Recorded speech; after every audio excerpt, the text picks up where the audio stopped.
Yeah, no funny intro, guys. Where the fuck have you been, Amos? Where the fuck have you been?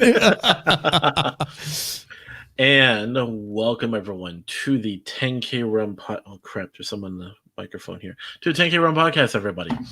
My name is Amos Joseph, joined by my co-host Brook Potter, who is in the UK. How's it going, Brook? It's going well, Amos. It's going well. It's been, we missed you from last week. I know you've been off on a fantastic adventure, exploring the Mormon heartland, if I'm not mistaken, which is always exciting. Always exciting. Looking forward to hearing about that. I'm doing all right. Winter is coming, as I shared on the previous show. We just got wrapped up with a Religion Zero. Pretty interesting topic. Nice and spicy. Oh, yeah. I see the logo is back. Anybody watching us on the live will know that we had the logo on for the last show as well. But yeah, I'm looking forward to today's show, man, and hearing all about the guys. The Masculine Geek crew and stuff like that. Apparently, they might be coming out to Italy next year. I saw that. I may look to go out and see them, so we'll see how that goes. But how are you doing, Amos? We missed you last week. What's going on? Boring week. No, I was had a good couple weeks. I was out in, as you said, I drove from Minnesota all the way out to Salt Lake City, Utah, to meet up with the Masculine Geek group. I stayed there with a few guys. These guys, Nick Schlaner, Joe Curl, and the ever so impressionable and memorable Bacon. That's his name, Bacon. It's a nickname. I kind of was giving him a little bit of a hard time and kind of did the whole, okay, what's your actual name? But we had this whole whole weekend. We got out there on Thursday. I got there Thursday night, so I was actually the first one there. Bacon and Nick drove from Washington, and then Joe flew in from Nashville. Nashville, I think. I'm not sure, and then of course me driving in from Minnesota. So when I got there, I got to the Airbnb. And just kind of sat down for a little bit, kind of took a bit of a break, and then went to go pick up Joe from the airport. And then we got some food. We did a little driving around. We went into downtown, took a walk around the temple, which really threw me off. I was like, wait, what? The what now? And because I knew we were in like Mormon country, I just didn't know like, oh, this entire city was based off the temple. Pretty much. I'm sure it's going to lead to some very interesting discoveries. I know you touched a bit on it in the previous show about what you saw out there and stuff like that. So yeah, it's going to be interesting. Yeah, it's going to be interesting. But actually, so before I want to get into all that, I see I got to get all this down again. I got to Yeah, you missed a week. You're completely out of sync. You didn't wash your balls. I want to thank everyone who is, of course, joining us on the show, both first timers and longtime viewers. And we do appreciate you supporting the show through watching us on a weekly basis. But do check out our previous episodes. Subscribe to the channel. Subscribe to us on pretty much any podcasting platform that you can think of. We're pretty much on it now. But also, if you do want to, subscribe, like the video, share with a friend, leave a comment, all this fun stuff. Other ways you can support the show in a more direct way include, let's see here. Yes, you can support us through buying some tactical soap at tacticalsoap.com to get a 10% off discount with the coupon code 10KRUM. That a little bit of kickback goes to us when you purchase soap with that coupon code. Also, if you go to subscribestar.com/shitlord-preachers, that gets you a monthly. Allows you to monthly support the show monthly. That's what I'm trying to say. Where anything from $1 to get onto our Discord server, all up to $25 a month. Thank you to, of course, to Mundo for that, who is our subscriber on that. But our most popular, I would say, is our $5 a month Raw Takes tier, where you get an access to all of our videos, where Brooke and myself give some raw takes. Basically, it's almost like extra content, extra episodes, short little ones where we talk about things that we don't talk about on a regular show. Or For example, can't talk about on a regular show. can't talk about. Yeah, so I'll be probably giving some more details on the trip. Some interesting things there. Strippers, blow, Yeah. blow At the off of temple. strippers At the temple. at the temple. You know, Oh man, I'm never snorting it off the angel. I'm banned. Yeah, I'm banned from Salt Lake City right now. So yeah, there was definitely there's that. Yeah, there's that, and then of course, yeah, thanks to Edmundo for that. And we will get back to our regular show. But Yes, it's very exciting, Amos. There's so much that's gone on since you've been away. yeah, I loved that I was like watching all this news unfold as I was on this trip, and I'm just like, oh boy. That could have been. We could have had 3 shows. Like there was so much going on. It was ridiculous. But yes. What happened right after like that first week I was gone? Oh, what happened the first week that you were gone? Well, I mean, there was the whole the Supreme Court was getting into their fight. So Trump had nominated Amy Cohen. Yeah, so Barrett. he nominated her. There was a lot of scrutiny over her, like, is she a religious nut job? Is she part of some secret cult or something? That orders her every move in her life. Babylon B did this whole thing. She's quickly trying to make a sandwich so she can get out and overturn Roe v. Wade. Some really funny stuff. I honestly haven't looked into that as much as I thought I would. Yeah, no, and what was probably most, well, I can't say it's surprising from our leftist woke walkers that are out there. She has 2 Haitian children that she's adopted, which are black. But she's racist because of that. Well, of course she is, because one of the gentlemen from like some racial equality, basically a race beta, said something along the lines how, the Great White Hope went and snatched these children away from their Haitian parents to supposedly civilize them. And I mean, just every racist, kind of commentary that you could expect.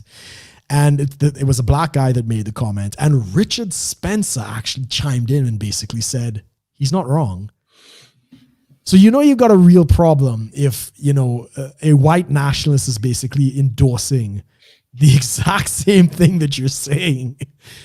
And that was a big thing. I mean, there's obviously like a think tank group that's telling the Democrats their talking points, and they warned them. They said, do not go after her kids and do not go after her faith, right? Because she's a Catholic. And she's some praying Catholic group. So she's like Catholic.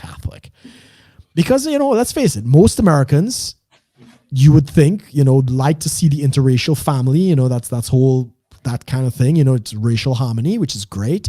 And most Americans are religious in some kind of capacity. So if you go off and you basically say, hey, this woman is crazy religious and whatever, you're attacking a large portion of the American people. So this is very much a reflection of like the Kavanaugh effect. The Kavanaugh effect, right? Going after her lost the Democrats, I think, 2 seats in the Senate, but they can't help themselves. Yeah. That was the big news that we missed out on last week. Well, yeah, the first at least bit of news. I mean, there's a whole bunch that's happened for this last week. Yes, the second week we've been off the air, but holy shit. So yeah, I mean, I don't know how much we could get into the Supreme Court thing because I don't know why it hasn't really caught my attention enough where I'm really like looking into it, like because like the view that I've had, and I've told people this is like.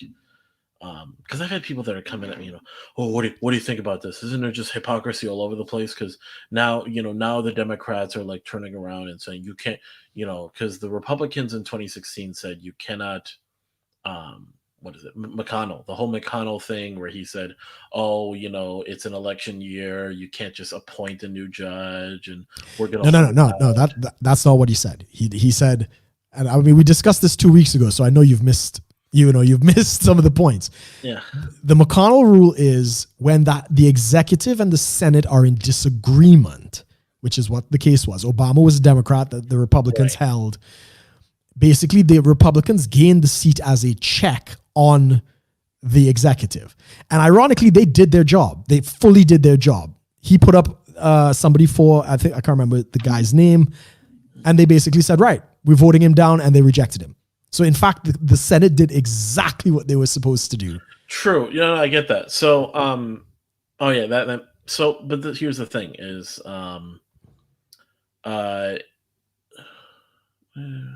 whatever. Yeah, thanks, Brian. I got pretty expensive equipment. It better fucking works. When it's on, it works. Yeah. So, no, I'm looking at this and I'm like, okay, that's all playing out. But what really, I do like the point that, was it Trump that said it? Like, yeah, we're elected to be a president for 4 years, not 3 years. Yes. And so this is my view of the whole thing was just appoint someone, get them confirmed, and be done with it. Or rejected. But yeah, just that's what the Senate did in 2016. Like yes, there's a fundamental change in the way precedents are going to be set for Supreme Court cases are going to be done. Fine, but as long as there's an agreement and you're trying to create put in some sort of independent or more constitutional individual into the seat, just fucking do it. Like, it's the way I'm seeing it is just fulfilling their duty. Just get the job done, do it. Don't sit there and try to play all this political nonsense, because it's one of the few. It's out of the three branches, I think it's the least political volatile. Yes, it has its political. It has political stuff that happens through the Supreme Court, but compared to the other two branches, I think it's because of the process of appointing new judges and the way they have them in there, and how little you really hear, like the customs, the traditions surrounding the Supreme Court make them less politically sort of active compared to the other two branches. I'm not as sure I entirely agree with. I understand the point you're making, but they cannot clap for the president. Right. I get. In terms of the showmanship, I understand the point, but to say that the Supreme Court doesn't get political would be foolish.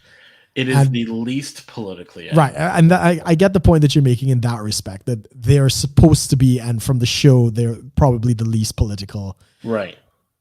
Generally, I suppose that would be true. But yeah, it looks like he's got the votes. It looks like there are enough people that are going to go in there. I think the name that we mentioned last time was Coney Barrett, and it looks like she's going to get in, because the election is probably going to be a shit show, and you're going to want all of the 9 justices there.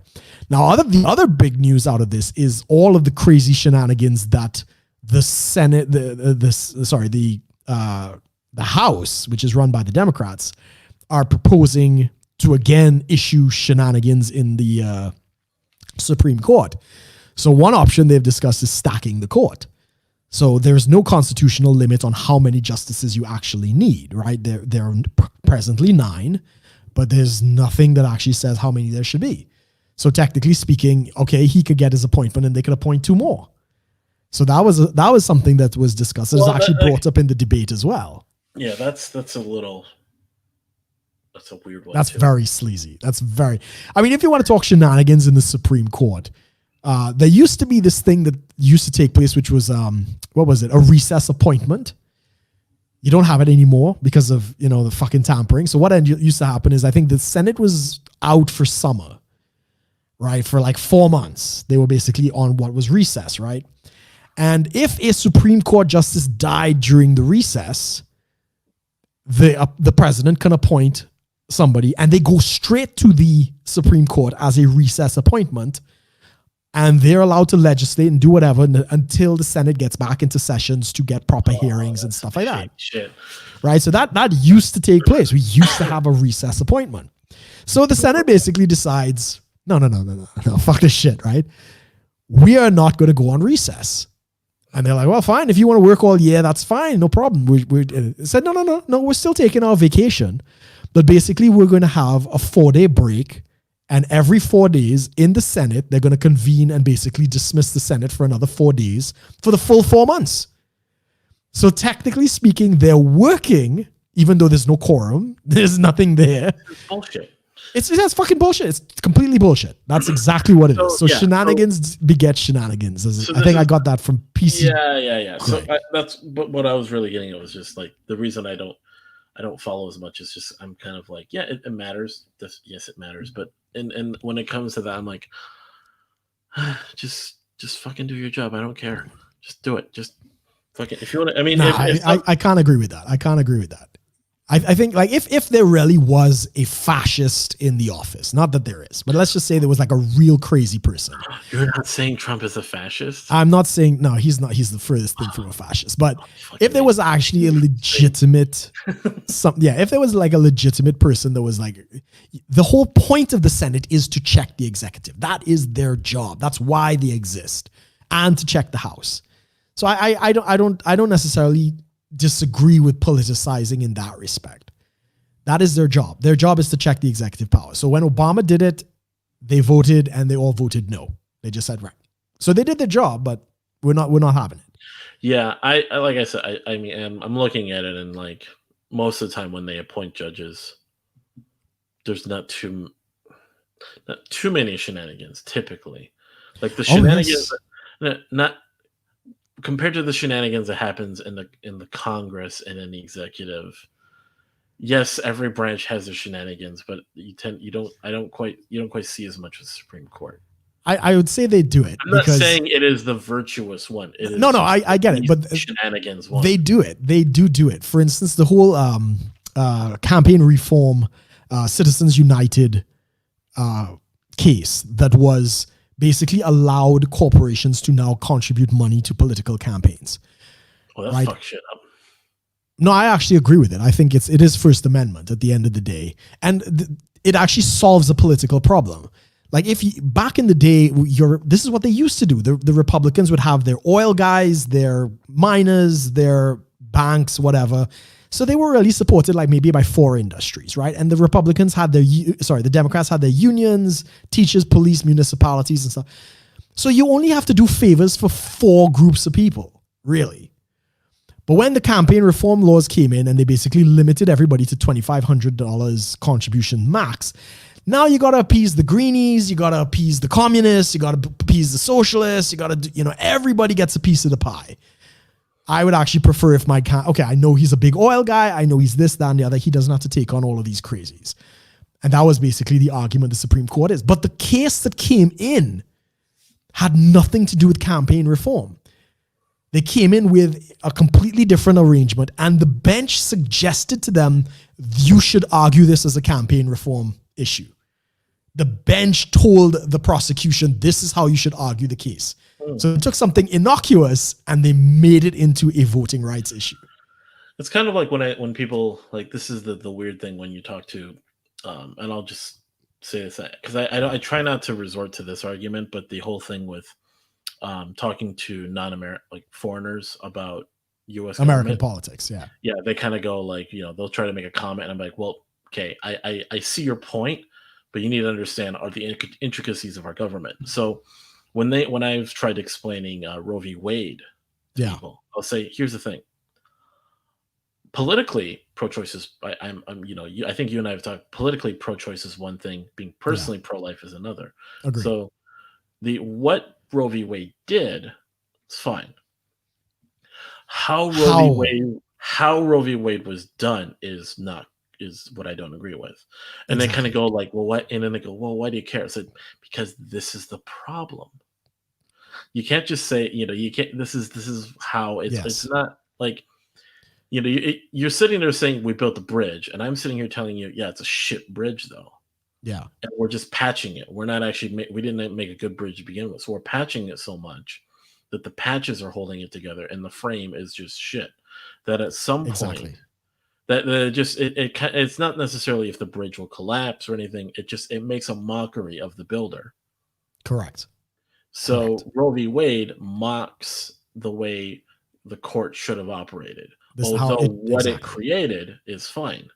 Yeah. So It should have come from the Congress. It should have gone up to the Senate, being debated, and then it should have gone to the executive and become statute law. in a similar way, remember Gay when marriage. gay marriage? You when I remember the whole there was a misunderstanding in my family where when you visited, Uh-huh. was it 2016? Yeah, Yes.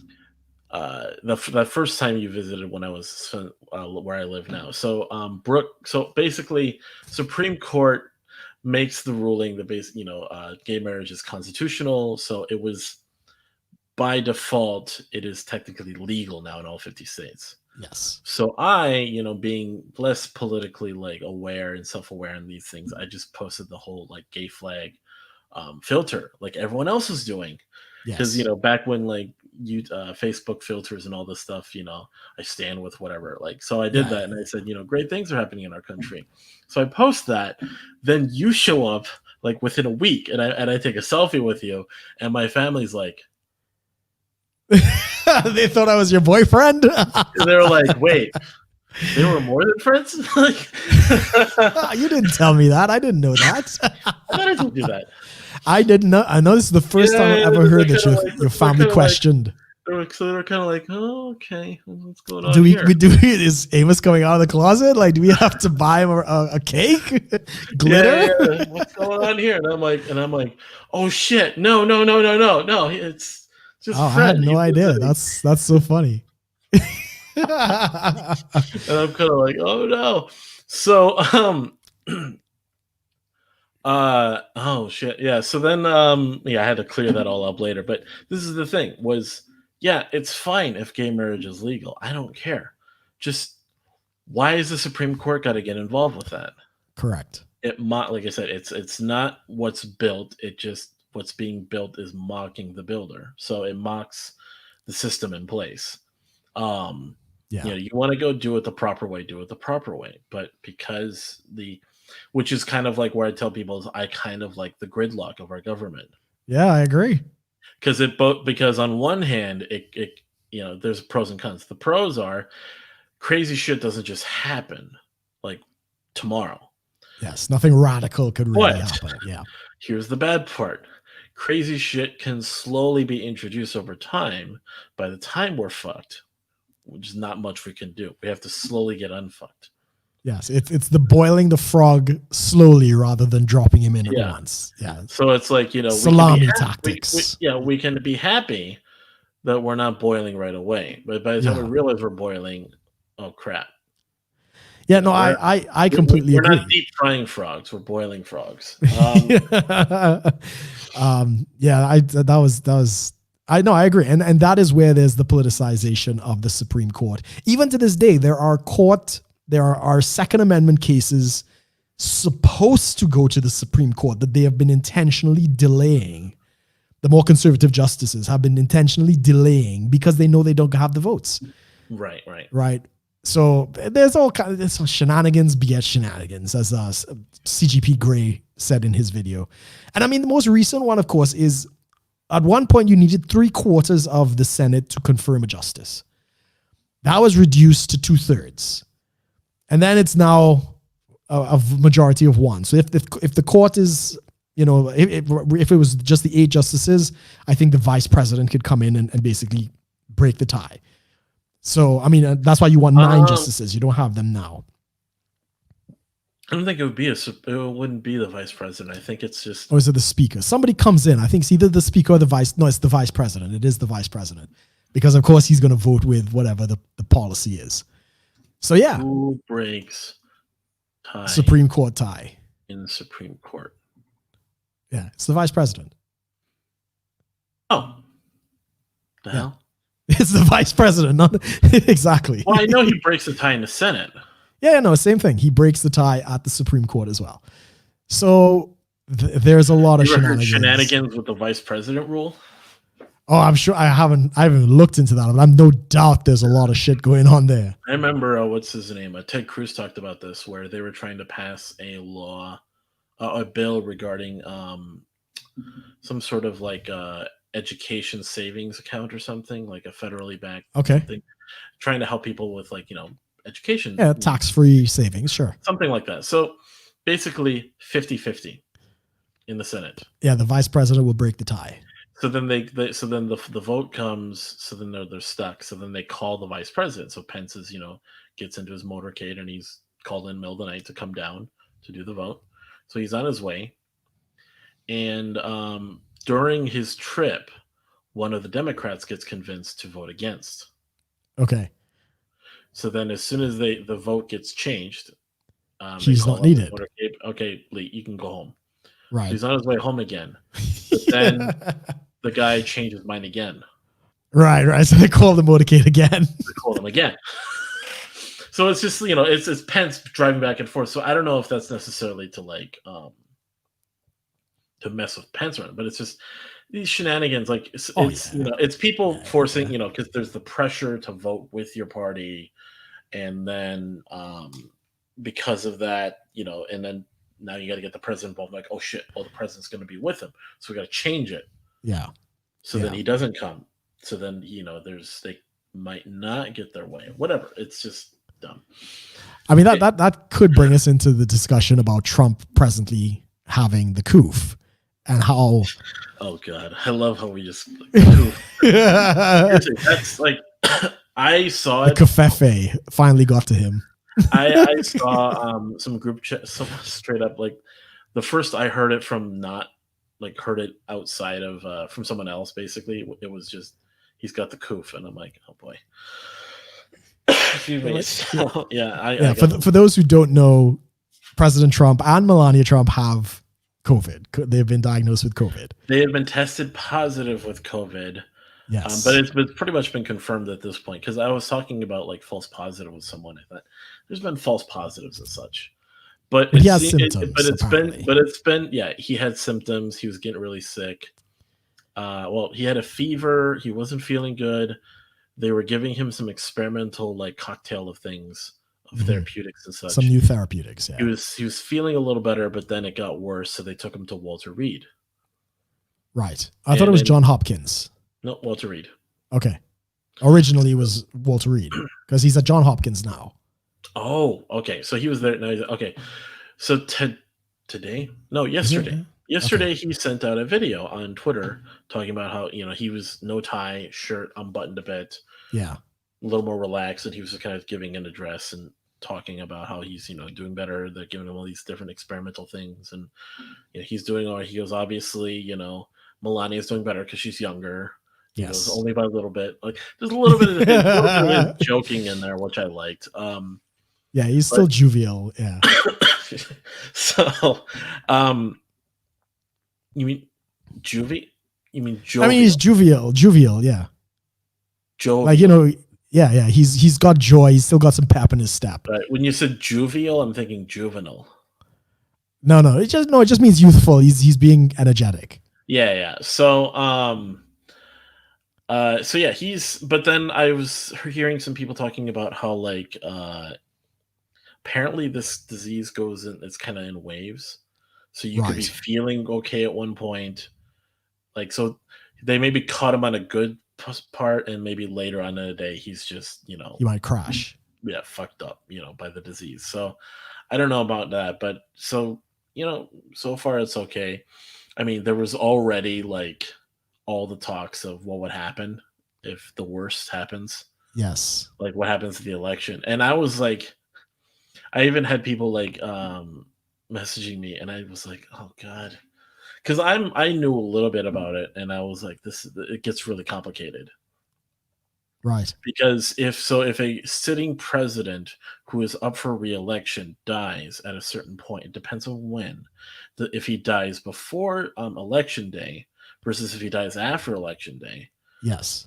Versus if he dies, if he is elected, depending upon if he's elected or not. And it depends also if he won the popular vote or the electoral vote or both or not, or there's just all these like contingencies that basically our system hasn't really had to address ever. Right. Because usually the president has died during his term, like in the middle of a term or long enough in the term that you just have not that close to an election. Exactly. Yeah, vice president steps in or whatever. Yes. because which is there's the like, role of the vice president. Exactly. which is like, for example, because it's easier if we talk about Biden. So if Biden died, the party can actually put. So if Biden died now, Yes. the party actually just has a special nomination where they just put in a new candidate. Correct. Kamala doesn't automatically take his position. Correct. And then I think if he died, let's see, if he won the popular vote, then he died. Then she steps in as president elect until they figure out, I think, finding out someone to replace Yes. him.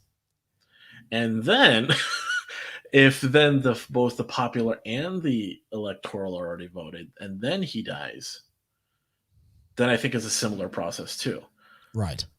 But then if he like dies after like getting sworn in, then she steps in. So it like takes over for sure. So it's this whole thing, but then with Trump, it's more complicated. Yeah. As the incumbent, I was explaining it to someone, they're like, "What happens if he dies?" I'm like, "I don't know. Depends on when." Yeah, exactly. Depends and this close to, what is it? It's 3 weeks to the election. 4 weeks. It's probably 3 weeks now. Yeah, like 3.5, whatever. That's quite concerning. That, you know, thankfully he seems to be doing all right. Everybody's like hopping on him, like, why isn't he taking the hydroxychloroquine? Because he fucking took hydroxychloroquine already, right? He took that as a pre-treatment early on. So they're giving him something else. But I've heard there's even with the doctors now, hydroxychloroquine is actually not really the thing anymore. They're trying there's a lot of different treatments that he's got now. It does work, but the problem is it's too cheap. So they can't really make money off it. So they're doing a much more expensive treatment at this point. But the research has showed if it's administered early, it does help. But yeah, this is the thing. It's that, you know, he's on the cocktail of drugs and whatever. And somebody emailed the press corps, one of these, you know, forever anonymous sources, claiming to be from no. Some probably Jim Acosta from CNN. Basically emailed the press corps saying that we're very concerned about Trump's vital signs. He's having trouble breathing. You know, this could be at the next 48 hours or whatever is so critical and whatever. And of course, the press went into a complete tailspin, right? They were just like, oh my God, you know, this is the end of the world and this, that, and the other. And, you know, completely ignoring the press conference with his actual doctors that came out and said he was doing okay. What the hell? Like, Trump becoming president is the end of the world. Trump dying is the end of the world. Yeah, I mean, you can't appease these people. Anything to do with Trump is the absolute worst, right? Well, and then, okay, so one of the things that was really interesting that I saw was there was a shift in the left a bit about how to talk about this. There had to be, because there was one side that was absolutely venomous. Like, thank God. And then there were those that were like, that were basically full blown Trump derangement that were like, no, we're going to be the bigger person. We're going to be the, you know, I mean, some were women, but, you know, be the bigger man thing. Like, we're going to actually stand with him and be like, hey, you know, like Rachel Maddow, for instance, who is absolute TDS to the nth degree. Like all the TDS election day videos that I've seen, she's in all of them. yeah, pretty much. I mean, this woman loses her shit on a regular basis, and she pushed the Russia narrative for 3 years before, you know, the reports basically said there's no collusion. She said this was a nightmare. And and she's broken down and cried over her Trump derangement on air. And she put out a tweet saying, our thoughts and prayers are with the president and the first lady and their family. We know this is a difficult time. We wish them all a speedy recovery. Yeah. Because I think even the left at this point is starting to realize the damage that they've been doing to the public on these matters. Here's what was funny. Twitter. Oh, yeah. Twitter stepped in and was like, anyone who is wishing death upon the president will have their tweets removed and they will be warned. Yes. And if they continue, they'll suspend their accounts. And I was like, what? Since when did Twitter? That is a criminal offense. To wish death on the president is a criminal offense. Sorry, to wish death on the president due to COVID. Yeah, even in that respect, it'll be like somebody saying, "Oh, I wish the president, you know, got anthrax in the mail or some shit."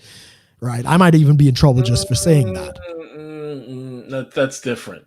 Yeah, the Secret Service will show up at your house to figure out what you meant. Okay, hold on. Wishing an action to happen versus wishing something that already is happening to take its course. Right. Maybe that's the distinction. That could be it. Because like so for example, and this is purely hypothetical, NSA. Yeah. MI6. We're just talking hypothetically here. This is entirely hypothetical. So so if you were talking like, it'd be one thing to say, I wish the president were harmed in a certain way. Right. In a way that it requires external action, like someone to do something. Right. Or I would do something. Versus something that already has happened. The president already is harmed or hurting it, being hurt, hurt. Right. And I said, well, he gets what he deserves. I hope he dies, whatever. That's different. So like if the president has COVID and I said, I wish the president died of COVID. Right. Died of this. I'm not in trouble because he already has it. Right. But then if I said, I wish someone, infected him with COVID. Even that, because COVID is not like lethal in that sense. Right. Okay. But if I said I wish he had like, a certain thing happened to him that was very directly lethal. Right. Okay. Fair enough. I'm trying to word I know in a way that I it's any kind of threat to the president that I guess if what involves direct action. It's like a clear and apparent thing. Right. It makes sense. Makes sense. Yeah. Yeah. Okay. Fair enough. Yeah. And in that respect, I think Twitter is probably right because I think even the leftists are starting to realize how bad they're making it. Yeah. So, for example, like again, another example just for the listeners, if hypothetically Lee Harvey Oswald and JFK existed today, and someone, and so people knew about the motorcade, they knew about Dallas and all this stuff, and then they basically said, "I wish this happened to JFK." Right. They could be in a lot of trouble. Right. Yeah. Now, let's just say this did happen, but it didn't shoot him in the head; it shot him like in the chest or something. Right. And he was in a critical condition. So Twitter is blowing up. JFK's in the hospital in critical condition. And I said, I wish he died. Yeah. Whatever. I wouldn't get in trouble for that. Right. It's already happened. He's already suffering now. So anyways. Yeah. Oh, what's going on? Have we lost Amos? Let's see what's happening here. You're frozen, bro. I don't know if you could hear me or not. Oh, let's see what's going on. Hopefully he'll send me a message. Amos, are you with me? Are you with us? I'm not seeing anything. Hopefully he hasn't let his tablet go off and die on his power. Hopefully he hasn't done that. But yeah, I completely agree with Amos in that respect that, the Twitter sphere has been completely losing their shit. The far leftists and the woke walkers out there who are, they're saying some of the most vile things. Okay, I see Amos has lost the feed. Hopefully he'll join us back in a minute. I'm just watching to see if he's sending me a message. But yeah, I mean, I'm sure some of our listeners and stuff like that have seen some of the crazy comments that have been going out there from these people, saying absolutely terrible things. And as I said, I think the leftists and the media and others realize that's not a winning strategy. That's a strategy that's going to lead them to a lot of trouble. It's just inhumane. It's callous. It's un-American in a lot of respects. And I think the Democrats understand that, and the media understands that as well. I just got a message from Amos here. It's like, what the fuck? What happened? Join back. Let me just send him a message here. Join back. What's going on, Amos? Can you hear me? It could very well be this conversation that we've been having may have just killed the stream. Oh my goodness. That would be ridiculously funny. Yeah, I mean, I don't have the controls, Brian, so I can't do anything. Amos, this is Amos's channel, so he's the one streaming it. I can't kill the stream. So this is going to be an interesting take. Hopefully, he should be back with us in a few minutes. So let's see what happens. But yeah. I mean, that has been the crazy thing, and then also the theories that have been coming out as to how Trump got infected. I don't know if you guys have been following this, but hopefully Amos will jump back on here. Apparently, when he got to the debate, and that's the big topic we want to hopefully touch on. When he got to the debate, he got there late, and he was not able to be tested. So that was a big thing, and they kind of did the honor system where basically both of the campaigns for Biden and for Trump have been routinely testing the individuals, and they basically said, well, yeah, his last test was negative. They couldn't test him when he got there. So there is a possibility that Trump actually got infected at the debate, which would be, that's just complete negligence. And of course, Chris Wallace and the team over at Fox News and stuff like that would have a lot to answer for if that's actually the case. But yeah, that's Brian is saying in the chat that, yeah, maybe it was Chris Wallace. I mean, that's the conversation that we're probably going to jump into about how, Trump had a fantastic showing against his debate partner, Chris Wallace. What's going on, Amos? Have the FBI come for you at last? I literally, okay. No. I literally was what was it? I was literally talking to you about the hypothetical situation, and I said, I got to be careful right now. And then I looked around, and then you disconnected, and I was like, oh shit. Yeah, you just disappeared from here. So were you still in the StreamYard? It was still streaming on your end? You just froze, and then all of a sudden it just disconnected here, and it was weird. It was only on my computer. Right. Yeah. That's my phone crazy. Was still connected. That's crazy. That's crazy. Yeah, that's it, man. The FBI is coming to your house, bro. You better pack a jump bag and get the fuck out of there. Yeah. Okay. So yeah, I was just filling them in on the possibility that Trump may have actually got the coof from the debate, because apparently he got there late and they did not test him. They kind of did an honor system where both campaigns were testing their guys respectively, and they did not, confirm. Yeah, that. I mean, excuse me, they're kind of blaming it on him, like he showed up late. So okay, sure, there's that. There's the belief that he may have contracted it before, because we do know the 14-day incubation. It's an incubation period. Yes, correct. So then some people were kind of like, oh, maybe Biden got it. Yeah, I mean, fortunately, he's tested negative. But as you say, there is an incubation period. You may not have enough antibodies in your body to tell. Yeah. So because if Trump had already had it for a while and it was still incubating, and then it manifested in when it did, whereas Biden is still, we don't know if he's like we don't know. We don't know. Again, not wishing that on him at all. Are we making that point, Cliff? Are you listening, NSA? We're not wishing ill on the president or Biden. Or anyway, yeah. So, so there's that whole thing. So, yeah, Trump seems all right now, but again, there's information. There's still a lot that has to be revealed over the next week or two. And then, of course, how that, I'm trying to remember how that exactly, what that exactly does. I know, I remember I watched the show, and I don't know if it's exactly accurate, but I remember the show Designated Survivor, where when there's a vice president, there's certain times when the president basically has to sign over, you can have brief moments where the vice president takes over. Yeah. So I think there was something like, Kiefer Sutherland was playing as the president, and he had to go under for a surgery regarding his heart or something. Right.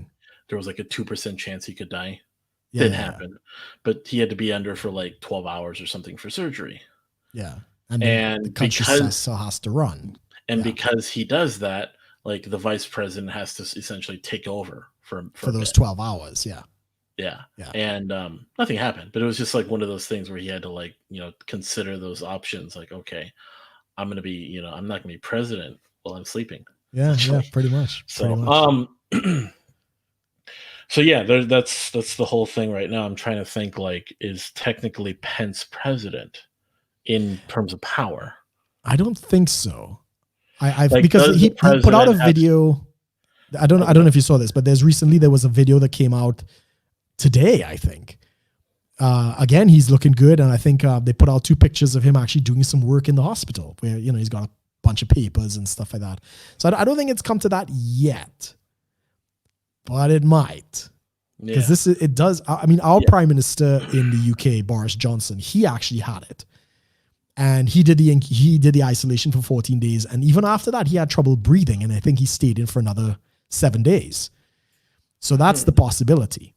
But what's really disappointing is we're not going to have any more debates, Amos. Oh, for fuck's sake. I mean, the debate was like the greatest thing that ever happened this week that's just gone. We're not going to have any more of that. How So bad is that? for me, we might as well just talk about the debate then. Yeah, we got to get into the debate. That's a big one. Different ways to look at it. I'm Oh, looking hell at yeah. it. The way I'm looking at it initially was like, what? What are you looking at there? No, I'm watching the stream on the side. I'm looking crazy. There's two ways I would look at it. The anarchist in me, it's sort of the I don't really care too much, kind of what I love a good dumpster fire, is Yes. like fucking awesome. That's where I'm at. The other side is, holy shit, what a shit show of a debate. Why does anyone want to vote for these guys? Yes. And so I'm kind of like, this is like, and I'll tell you a little bit about this, and hopefully we'll have someone on to talk about this maybe next week. We'll see. And because I can say this is already public knowledge. So what was really interesting during the debate too, to briefly touch on, is Joe Jorgensen's website was down During the debate. We don't know if it was too much traffic or what. During the debate, I think it was, someone said 12,000 hits per second. Right. Everybody looking for another option. Which I think is great. That's fantastic. Hey, Yeah. more power to him, man. Yeah, definitely. So I don't know if that was crashing the website, or if someone actually did like a temporary, what is it called, like a DDoS? Denial of service. Yeah. Yeah. DOS. Yeah. It's kind of attack. Also, immediately following the debate, so right, I've told everyone here on the show, I work with Spike Cohen and his social media team, and I work with, and she's already said this in public, so I work with Caitlin Cloven. We've had her on as a guest. She's the social media director for Spike, so I work with her. And immediately following the debate, her Facebook just gets, it wasn't suspended, there was a warning, just sucked out of existence. Right. Pictures, groups, tags, and for anything, just gone. Right. And how crazy is that? I'm sitting here messaging, because we're in a group chat and stuff for Twitter or social media stuff, and we're messaging, and all of a sudden just gone. Like her picture just goes, like it shows the blank, like white outline, whatever the default is for Facebook. Gone. I click on her profile, gone. I'm like, what? Like, it was quick too. Like sometimes those are kind of a transition, like you kind of notice of it, but just gone, like instant. So I call her up. She's like, I don't know. She's kind of messaging you guys one moment, and all of a sudden, it's like it from her, and it's just almost like she thought her computer crashed, or something crashed, and it just gone. So she knows people at Facebook. She has some reps she talks to, because she works with so many Facebook pages. She's very much like, being someone in her position, she's connected with a lot of people on social media, so she's trying to figure this out. So then she's like, well, I'm trying to salvage what's going on, trying to make the best of it. So she she uses one of her she uses a sock account. Right. Starts trying to use that. Within 24 hours, gone. Right. So, okay, it's an IP ban. Right. Someone targeted her IP. Okay, so she started to use a third one. So a third account, so another sock account. She used it for a little bit. She said, okay, I'm going to stay off Facebook. I'm going to figure this out. Call me or message me if you need anything. Okay. Then, so now 48 hours-ish after this is gone, both accounts, the first sock account and then her actual Caitlin Cloven account, brought back up. Right. Yeah, she starts getting emails back from Facebook and people that she knows. Facebook basically said, we may, if we can get her on, I'll have her explain in more detail. But basically, yeah, Right. they just say, we made an erroneous error. Now, of course they your did. Account. I bet they did. Right. Yeah, I bet they did. But yeah, bringing it back to the debate, man. I mean, sorry, yeah, that was like when I started, because I watched it the day after. So I was looking at it, and in the first 5 minutes, it's like, wow, I sent you a message like, this is a fucking shit show. Like, oh my God, this is terrible. And I kept watching it. And about 20 minutes in, I suddenly dawned on me that this is a bull in a china shop. This is Trump fighting for the American people. Like, this is, this is what the Trumpians are going to look at. And I realized this was a WWE matchup that we were watching, right? This is a wrestling match. You're talking about how it's going to be perceived by the public. Yeah, no, but I honestly believe that is how, well, that's obvious that's how Trump went into this thing, because he came out swinging immediately. And as I was telling the audience, it's like he obviously did very well against his opponent, Chris Wallace, because clearly Chris Wallace was helping Biden along and pulling him out of some really rough spots. As much as I don't like Biden, or even just the fact that Chris Wallace obviously has a bias. Yes, an agenda. I gotta admit to the fact that in terms of like making, so when you look at previous debates and you look at kind of this more, the decorum, the more, the polite, hey, you make your point, I make my point, I respectfully disagree, a couple of little playful jabs, but we're like, we want the American people to know that we're both having good faith in this sort of thing. Right. Now we're in a place, good faith was left outside. Oh, I agree. And I'm just sitting here so I'm looking at this and the littlest bit that I can salvage from it is that through the chaos, Biden was getting interrupted a lot. Absolutely. And which was the plan. Right. So why? No, it's obvious. It is because it shows he cannot stand up. Could imagine if he was negotiating with Putin, or he had to stand up to China. This is what Trump did, and he did it brilliantly. He showed that he can not only dominate the stage. There's strength, and then there's being a bully, though. Absolutely. What do you think? You think strength doesn't equal bully? That's exactly the fucking point. No. There's strength that the sort of there's a strength that you can demonstrate as the American president that shows your enemies, or at least but nobody does, right? So this is exactly what he was doing. Biden represents that Obama era. Basically let China do what they want. Let Russia take Crimea in Ukraine. Apologize to the world. And Trump was making that very, very clear distinction that nobody is going to walk over. But it's kind of like, because when I look at Biden and Obama, the whole, we're going to apologize to the world for everything we are as Americans. I'm like, yeah, you're fucking pussy. Don't do that.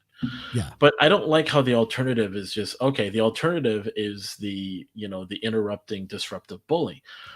Where is, and I'm not saying there's necessarily a candidate that is. Oh, there isn't. Clearly but not. It's just holy crap, how is our chance the pussy or the bully? Right. So if you had to choose between the pussy and the bully, who do you choose? I rest my case. I rest my case, which is exactly what Trump did. He did it brilliantly. This is why. So even on my the more like you're saying when I'm looking at that, I'm like, this is the shit show of politics. This is where Absolutely. I think and this is where I think the alarmists can get a foothold, is to really point out like this is not good that you have a bully that can just jump in and just But what does that show? What does that whole depiction, especially when Chris Wallace was kind of jumping in and throwing a lifeline? Bro, I'm not gonna sit. Yeah, I'm not denying that, but I'm saying we are in such a fucked up situation when we have to rely on the bully. But that's the whole point of why Trump was elected. Like, let's be honest. Like, Trump is not a typical Republican. Right. So this is a point I think people should understand, because you and I are having this discussion, to understand that it's not necessarily. I mean, at least for me, yes. If I could choose someone more honorable and demonstrate genuine strength as a leader, I would totally choose that. Sure, I'm sure many people would. But the people who are the majority of the American people aren't really looking to those things as much. I don't think so. I don't think so. They're not looking to that. So when they're looking to Trump, they're more being drawn in for sort of the feeling of the candidate, not so much the candidate. No. That's not it at all. Trump was elected because people are tired of the bullshit of politics. They're tired. No. I'm not denying that. I'm saying is you deny the bullshit of the politics by taking essentially not the best of what we like I said, it's still a bully. He's still this guy that relies upon getting people fired up about bullying people. Right. Which is exactly what they elected him to do.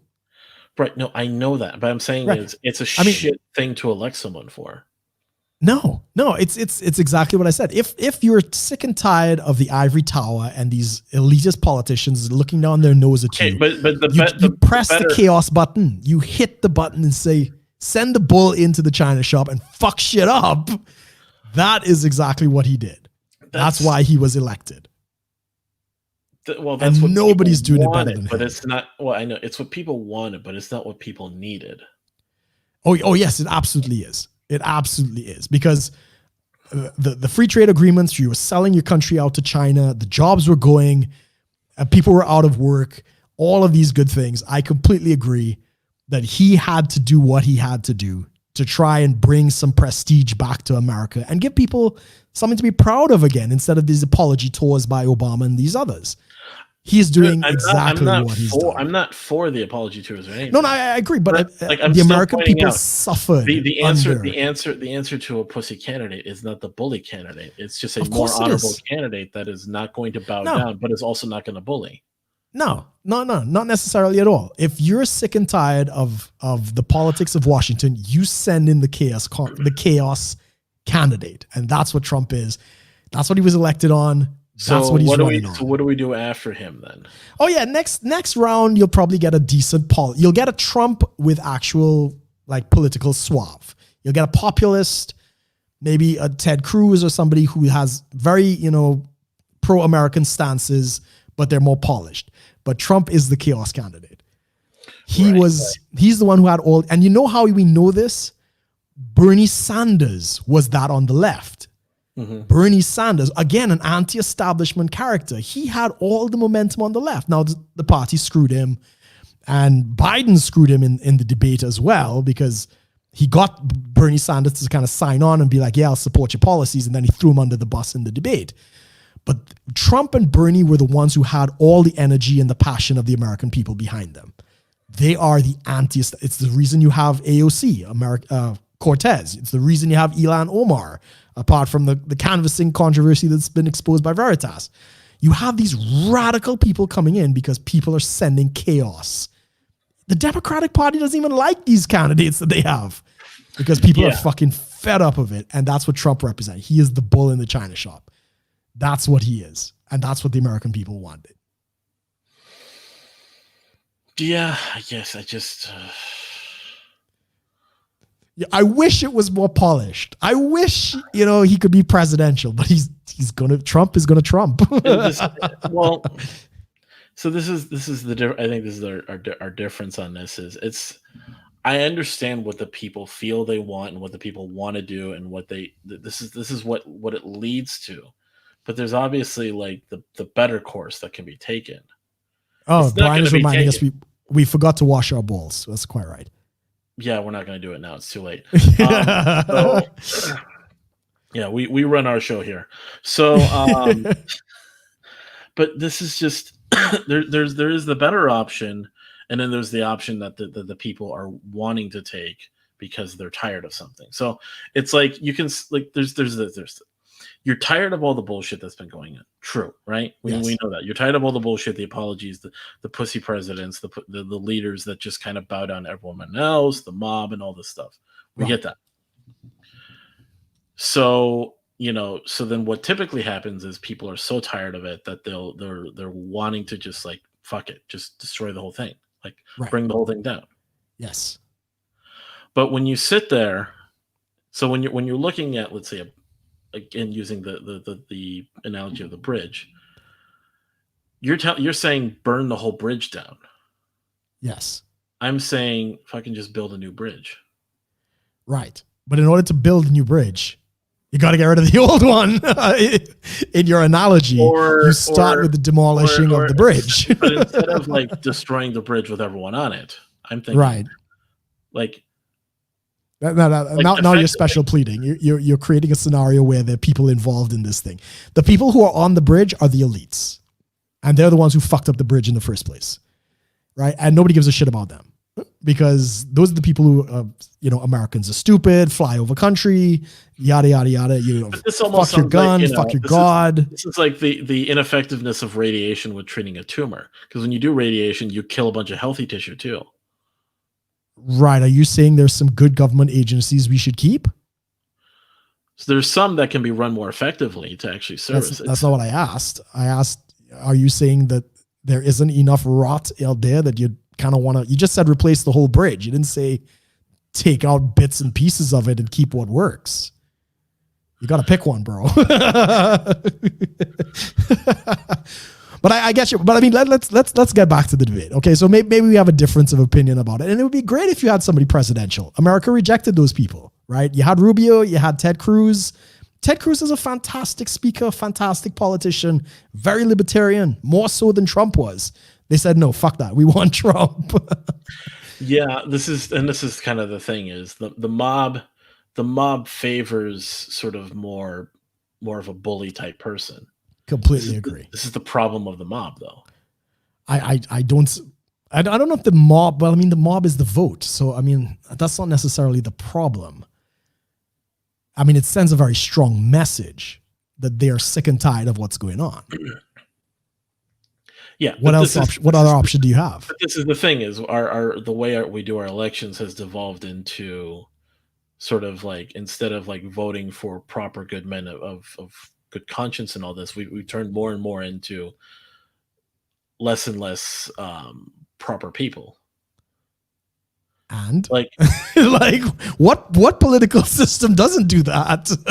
You think we don't have the same thing in the UK? No, but don't give me some whataboutism. Oh, we've always done this, therefore we'll just keep doing it. Yeah. The whole point of the first past the post system is that you're going to end up in a point where you have to choose between the lesser of two evils, because the nature of the system reduces it to a two-party system. Right. And so I'm saying is even with all that in mind and everything, yeah, we should still choose the better path. We should still stick with choosing the better path. Because and so you had the pussy and the bully. Which is the better path?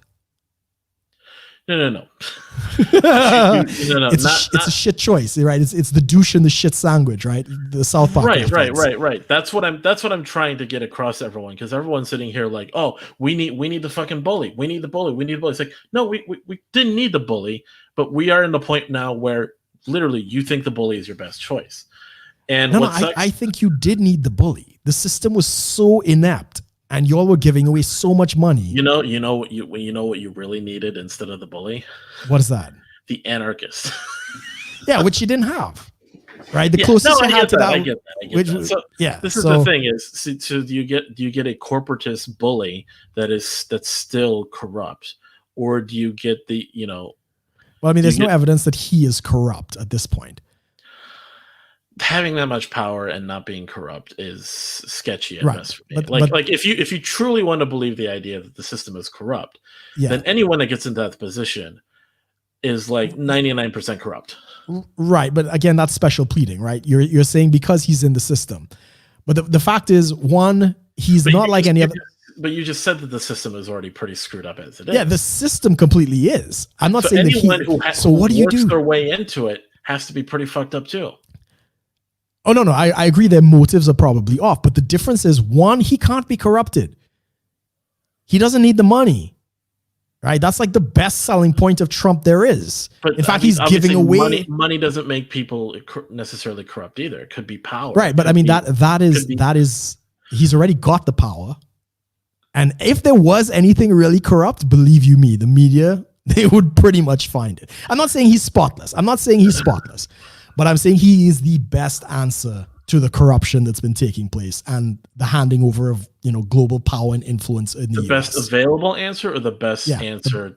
I think he's the best answer because he's entertaining as fuck, but that's my personal opinion. what I'm getting at is, he's not the best of it. He was the best available option to a lot of people.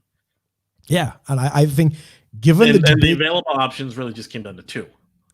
Right, and at the time it was Hillary Clinton and it was Trump. Plus the 16 other candidates that he ran against that everybody basically said no. They didn't want him. The Republicans kind of tossed them out. So yeah, he was the best option. This comes down to like Trump basically kind of hijacked hijacked the Republican Party. Yeah, said he was a Republican. When he's not a Republican, he's not a Republican. He's like an old school Democrat from the 90s or the 80s. He was a Democrat all the way until he realized, I'm going to take over the Republican. Like there was the whole, I don't know if it's properly quoted, but there was something about where he said he would run as a Republican because like he's admitted, he said that back in the 80s. Yeah, and he's admitted like the system's fucked. Yeah, completely agree. But like I don't know like how he's been so much different. Like I look at him in a different way, but I think people have said, he's rude, he's all this, and I said he's just a New Yorker. He's a New Yorker. But exactly. He was the best available option for a lot of people. Completely. He didn't win the nomination otherwise. Yeah, I don't get why. Like, I mean, you have to understand, right? You see, you have to look at the whole political stride of Trump. When he came in, how he debated with Biden is how he debated all 16 other Republican candidates, including Hillary Clinton. He hasn't changed. Nothing about that is new. Like we all knew it was going to be a shit show, so I don't understand why everybody's shocked that it actually turned out to be a shit show. Right? This was a foregone conclusion. Okay, here's the thing for me. I'm not shocked it's a shit show. I'm just more disappointed and disillusioned with the idea that it could ever not be a shit show again without some radical changes. Probably. You need better candidates, but this is what you got. And if the option was between Trump and Biden, as it was with Trump, but I really hate the reality of the lesser of two evils, though. I don't think it's the lesser of two evils. He is actually the best candidate to deal with these people. But you literally just said earlier that this is what your system leads to, is the lesser of two evils. He's the bully. Yeah, he's the bully. Yeah, but if he's bullying on behalf of the American people, isn't that a good option? Not good for everyone else. Yeah, every other country's fucked, but that's their problem. So it's their problem and not. This is another problem too. Is the idea that there's only problems for us and no problem, and then fuck everyone else's problems. Yeah, America first though, because if you do the reverse, you end up with NATO and you end up carrying the weight of the world and you get nothing in return. So there should be a different option where you just say fuck the world in terms of we're not going to try to rule. No. You're really special pleading at this point. Let's get back to the debate. Because right. You're looking for a utopian candidate, which doesn't exist, right? Either just a better one than what we have, It's a Right. little bit better. Like, I literally look at the two of these guys, I look at the debate, and I'm like, I really can't find much. Like, the only redeeming quality that I found of anyone was the fact that Biden at least wasn't interrupting it. It wasn't trying to interrupt anyone. Well, Yes, he he couldn't. he played into the thing and got pulled into the argument and started losing his stride too. Well, I mean, let's be honest. He's not very good at interrupting people. In fact, he was very confused at a couple Yeah, points. I can't. It's a hard. I have a hard time respect either of them because Doesn't matter. Biden gets walked all over, but then Trump has no problem walking over everyone else. So I'm like, neither of those are Absolutely. qualities. Why not? If What's you the want to be a shit tonight? leader, you have to be able to make those difficult choices to Well, run being over people. dominant and being a bully are very different, though. I agree. Like But you you and I have know to, a lot of people who are very dominant but not bullies. yeah, but at some point, if you want to be able to be in charge, you're going to have that capability. Whether you use it or not is a different story. Yeah, And there's different levels of being a let's being get back to the being debate. Let's get, because you're spinning semantics. You're holding up a standard to the presidency that nobody else is holding up to. That's your personal opinion. He should be like this. That's fine. I disagree because I know the world is not a nice place and you need a Trump.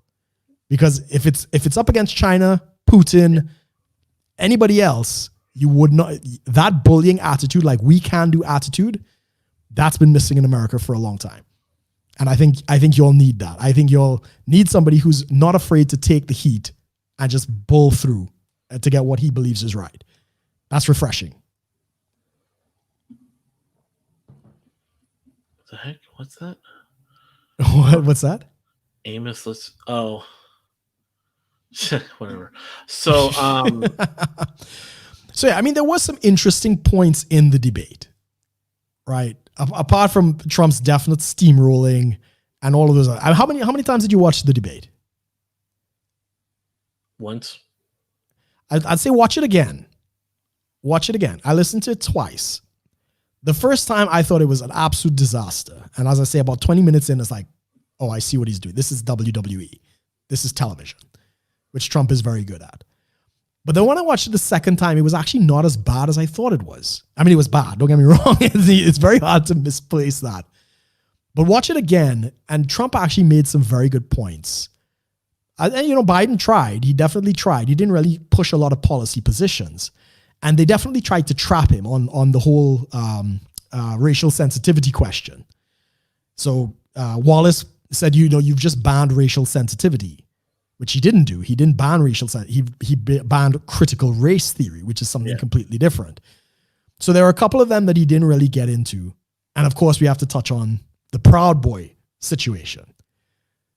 That was also fascinating. The Proud Boy things is a weird one. So my understanding is basically they're saying he doesn't condemn white supremacy when he's actually done it through his actions multiple times. Yes. So is that. So to say the Proud Boys are a white supremacist organization is also inaccurate because there have been multiple leaders that have been shown to be not white. Yeah, it's an African Cuban that's currently Torres is African Cuban is the head of it. Yeah. So so then they go, okay, so really, so what is if the media were to try to pick apart at anything with the Proud Boys, what could they do? The only thing, and not that I it's what they're doing. no. And not that I agree, but if the left really wanted to do something about it, about like trying to talk about the Proud Boys as problematic, it would maybe be like they're more like old style, more traditional views on men and women. Okay, fine, go after that. Actually, go with something that actually could fulfill their narrative instead of going after that has absolutely nothing. I agree. Because the left, this is what I don't like. It's like the left has so much they could actually pick at the right. They have so many good things they could totally go pick at the right to actually break up, tear apart a narrative. But they sit there and they basically pick at all the wrong things. Just I agree. What I've said in the past is like they could totally go after Trump for a lot of really messed up stuff, but they always pick at the dumb stuff. And again, there's politics involved in that because the Democratic Party relies heavily on the black vote. So that's why everyone's a racist, right? Because I mean, sad to say, if you say racism in the black community, everybody's up in arms, right? Yeah. So it's the same thing with like you can go sit there and talk about, for example, there's I think I remember when we talked about like gun control at one point. Like everyone Yes, wants to sit there and talk about like or even just violence in the black community. Everyone wants to talk about police. They want to talk about racism. They're going to talk about all this stuff. When no one wants to talk about the fact about gun control. correct. When why is it that in this country that there are way more armed white people than there are armed black people Right. in terms of a proportion? Yes. And people don't want to talk about that. They want to sit there and pick Sure. apart at things that are very circumstantial. They want to jump the gun in cases that have way too many factors to talk about. And then they want to spin this narrative when they could totally make a stronger narrative with actual points. Like Sure. you can talk about real issues on both sides of the aisle if you know what the hell you're trying to do. What is your goal? Instead of politicizing everything and therefore losing credibility all around. Well, I mean, I have to say that the left has definitely done that, and especially when Yeah. it comes to the Proud Boys. I mean, they're trying to scrub the. I don't know if you saw the Wikipedia link that they did for the Proud Boys and how they've tried to link it to white nationalism. They Yeah, they use very cunning language. They don't say that it's a white nationalist I group. personally know someone who's of the Proud Boys, and I'm like, what the hell? I mean, and I'm sitting here looking at them like, what? No, like, Yeah, exactly. But if you watch the Wikipedia, like if anybody goes and watches Proud Boys Wikipedia, they say, so it's a nationalist thing, this, that, and the other. And it goes on to say affiliated with white nationalists.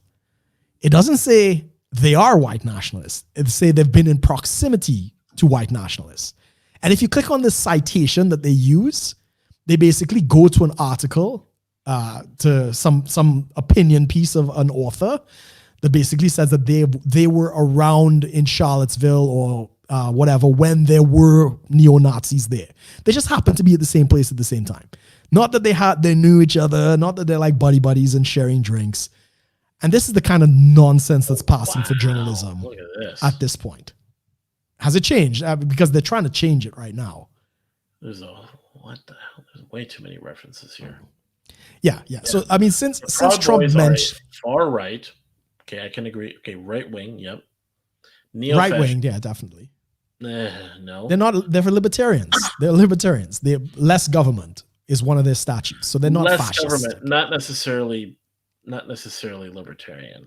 Well, smaller government, which is closer to libertarian.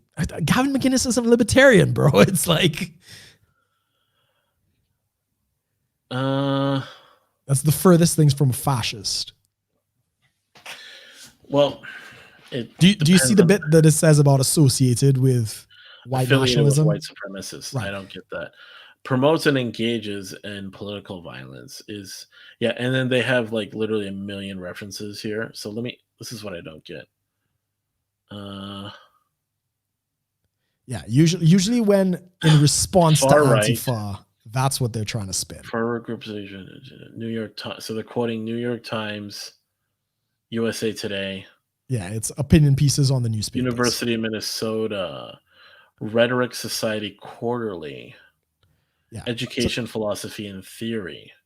Yeah, there is no evidence. It's just opinion pieces. National Swiping Right, The Allure of Hypermasculinity and Crypto-Fascism for Men Who Join the Proud Boys. International Center for Counterterrorism. Okay. Male Only, Social Inequality in a Global Age. Yeah, all of that is opinion Vigilante, pieces. Gender Violence, Social Class, The Gender Bargain, and Mob Attacks on Women Worldwide. Yeah. And none of that has anything to do with the Proud Boys. In fact, there's the Proud Boy Girls. Washington Post. It's a bunch of articles. I like white supremacists, and it's all referencing to Trump and his comments at the debate. Exactly. So I mean, it's complete nonsense. The fact that the head of it is Torres, African Cuban, and there's actually pictures of him saying Black Lives MAGA. I don't know if you saw that. So it's like Black Lives Make America Great Again. And he says that, what is it? The two things I hate is racism and the left. I mean, these people, the media attempt to try and make these people into like the ultimate Satan. And even trying to say that Trump brought them up. No, it wasn't Trump that brought them up. It was Joe Biden brought them up. And Trump issued out the command, what is it, stand down and stand by or whatever, stand aside. But here's what I heard. That's actually something they say. It's not, But They've made it their logo. oh, I thought they've said that before he said that. But No. I think It's the other way around. He said it, and now they're celebrating it. It's become the logo of the Proud Boys. but I'm looking at the whole thing.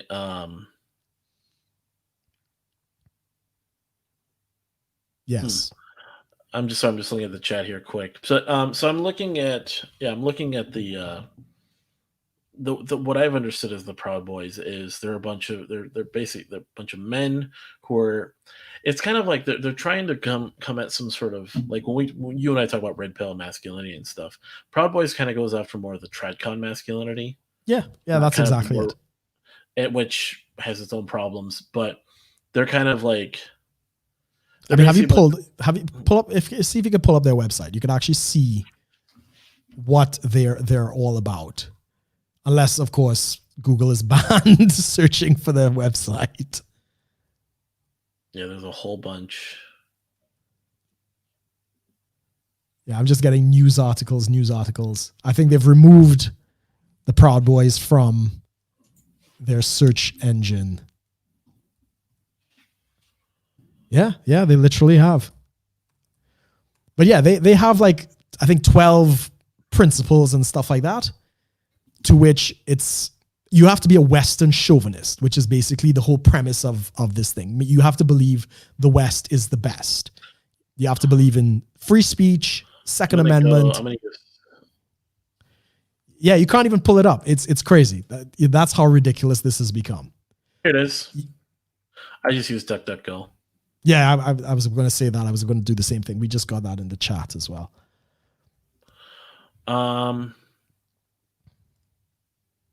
So that's amazing, right? So Google has completely scrubbed them from their search engine. Tenants. Here we go.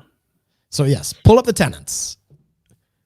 We got about 10 minutes. We can take a look at that. Core values of the Proud Boys: minimal government, maximum. Pull it up. Oh, yeah. Well, fine. Just tell me what to do. Whatever, man.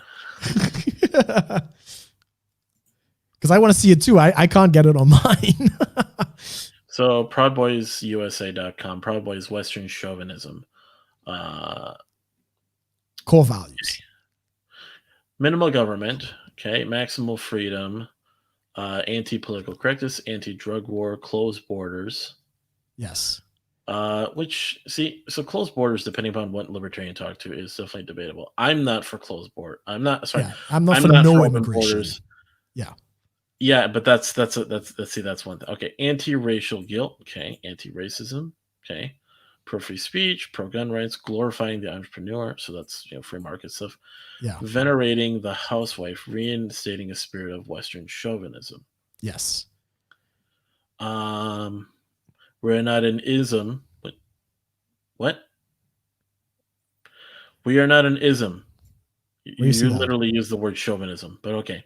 Yeah, we don't discriminate. Yeah, but that's not chauvinism. Western chauvinism just means the West is the best. Yeah, fits the left's narrative. We truly believe that the West is the best. Welcome those who believe in the same tenets as us. Yeah. What they're saying is that we're not an ism, is like we're not a racism, all the slang words that they're going to throw at them. I mean, would you not say that those are, for the most part, small government libertarian values? Yes, I agree. It's tradcon. I would definitely say, I would say this much. Proud Boys and libertarians should definitely see a possibility of an alliance between them when it comes to where they agree on things. I agree. But when it comes to some of the more because they, it finally came up on my thing. There's definitely some division when it comes to this is the thing is you get a group like this, and the way they're perceived and the way they go about it tends to kind of be it's a lot of rah-rah, a lot of over the top, just demonstrations and doing all this. Not that I necessarily disagree. What the heck? But a That's lot of that's kind of a very general statement. well, no, it just everything gets lost in the weeds when there's because I would support this, but it's just the people that I work with and the people I've talked to, like a lot of this just gets lost. Yeah, of So course. everyone sits there and just, well, they did this and they did that, and there's all these like, whatever protests that break out, and everything gets lost in the weeds. No, no, I agree, and we saw that in the debate, right? So Trump, you could close it off here. I got it on my screen here. So yeah, we had Trump. Sorry, Biden was the one who brought up the Proud Boys, and what was an excellent pivot from Trump when asked whether he'll condemn white supremacy and all these other things. He said, "Sure, I'll condemn anything. Give me a name, so on, so on." They mentioned Proud Boys. He said, "Look, but all of the attacks are coming from the left," and he actually called out Antifa. To which Biden responds, "Antifa is just an idea. That's nothing to condemn." And my response to that is, an idea doesn't cause $3 million or was it $3 billion worth of damages in Minneapolis or all the other crazy things that have been going on. Yeah, That's what I the don't weeds get. as It's well. an idea when it's on the left, but it's an actual group when it's on the right. And it's like we haven't been That watching 100 days that of rioting in the US, you know? that has a lot of problems because, and this is the thing is, it's not so much about if it's a group or an idea. It's more so there are people that are identifying with a certain name, and those people just on an individual basis need to be dealt with. So if someone says Antifa and they're going around burning shit down, arrest that person for burning shit down. Yeah, I agree. But at the same Whether time, now, if the intent of the group is for people to go out and hurt people, burn businesses, and destroy property, that's a yeah, domestic terrorist I group. think this is where they want to try to like start creating standards where they're in order to sort of deflect the question, which is there like a centralized sort of organization or group of people that are like the governing body of Antifa? No one really knows. It's just groups of these spawn up in random cities and they organize and go do things. Some of them are communicating with each other for sure, but it's Yes. not like like the Proud Boys actually has chapters and a governing body. They're an Right. actual group. So they're actually out there. Whereas with Antifa, you see No. Again, pop up. is it a group or is it an organization? Because Antifa is also a group. What you're saying is they're not an organization in the same sense. It's a movement that has groups. Right. So It's not as organized as that. Like I'm saying in terms of organization. So people what does that think matter? If the movement is about no, I destroying know it property. doesn't matter. No. Hold on. I'm not Yeah. saying it doesn't matter. I'm saying is here's the thing. People try to say, oh, because Proud Boys actually has a website and all this stuff and all this information, we can Right. tackle them. Right. But then when it comes to Antifa, they're saying, oh, there's no website, there's no whatever, there's just random groups that pop up. Why are you freaking out about this? They Right. say, Okay. because there's an organization, therefore we shouldn't be tackling it the same way because the right, just because people on the right are better at organizing and making websites, Right. doesn't mean they're any more or less. It's just if it's a group that has a name and we can see it out there, see them acting, Right. then we should definitely tackle it the same way. I mean, Not because everything you've said is the same thing for Antifa. In the sense, the only difference, as you say, would be there is no one head of the entire thing of Antifa, right? But it's a distributed organization. it's very decentralized compared to Right. these other groups. Yeah, Because sure. right-wing groups tend to be more centralized. Sure. We think therefore the credibility makes it worthy of like, oh, label them a domestic terrorist organization. Whereas, Yeah, but the point was all terrorists, modern terrorist groups are decentralized anyway. But so this is what I'm getting at. Yeah. Is the left tries to delegitimize the claims of the right by saying, "Oh, it doesn't matter because they don't have a group." Oh, okay. Well, yeah, I get what you're saying. It's like, right, well, there's right. no LLC that says Antifa, so why are you guys freaking out about it? Whereas if you look, like, there's an actual established organization known as the Proud Boys. Right. Sure, I get what you're saying. Yeah, this is a tactic of the left, which is why. Yeah, it's like, and then it's like, wait, but literally, like, that's the whole point. is because they're so decentralized. Is they use decentralization as a claim to say we shouldn't label them as a domestic terrorist group. Right. I understand what you're saying, but as I say, that doesn't necessarily work because most terrorist organizations are decentralized anyway. So they operate by cells, whatever, Al Qaeda Yeah, and because stuff like that. So, and this is where they kind of lose it is, like, because we can like, why is Trump sitting here wasting time saying Antifa is a domestic terrorist group? They don't exist because they don't have a website. yeah, it's semantics. They're not saying yeah. that, but this is essentially how it played out. But then here they are, they're looking at the Proud Boys with clearly defined tenets, and they're looking at, they're talking to these groups, they're looking how the violence actually plays out. And the narrative gets shifted to go, look, we should label them because they have this whole thing, because they're this whole thing. But instead of allowing people to go look in for themselves, what do these people believe in, talking to the leaders, overall, looking at their own narrative critically, they just say, oh, it's just is. Yeah, don't go look. They're a group. Don't look at. Don't look at what they're really about. We're just that is the tactic of the left. Yeah. And then I'm sitting here looking at pictures. I'm sitting here looking at the website, and I'm like, I see not like freaking A, like the term that the left likes to use, which is in a vacuum, the word anti-racism has no bad meaning to it. Sure. But it's a term that the left likes to hijack and turn into, oh, you have to like it kind of, there's the Marxist undertone to it. Right. But then so the Proud Boys actually put that on there because anyone that's going to find it go, what the hell? Yeah, I mean, the left doesn't understand nuance, and it's very much double speak. It's kind of like the Nazis, right? The Nazis, Nazi socialism, they're fucking fascists, right? So they're using the word socialism in a fascistic way. Antifa is the same thing. Just because they're called anti-fascist doesn't mean they're not fascistic. Like, imagine if you using had like fascistic tactics. What if you had what was basically a Proud Boys, commune of sorts? But this is what ends up happening because of the confrontation between Antifa and the Proud Boys in Charlottesville. The media, which doesn't do any work, journalists don't do any actual research anymore. They just go by the name anti-fascist or anti-fa. So the Proud Boys must be the fa. They must be the fascist because they're fighting each other. Right? Yeah, that's the logic and lazy thinking. And here's another thing too, is I think this is probably a little bit into the theoretical, but I wonder if the competence in terms of violence, we talked about the necessity of violence on Religion Zero, because there are people on the right that are well armed, probably trained in defending themselves and all this stuff. I wonder if, like, at these events where the violence breaks out, they confuse competence with intent. So when the left reacts, I see what you're saying. When the left instigates violence, and the right, who have typically more people more competent with defense, right? I understand what you're saying.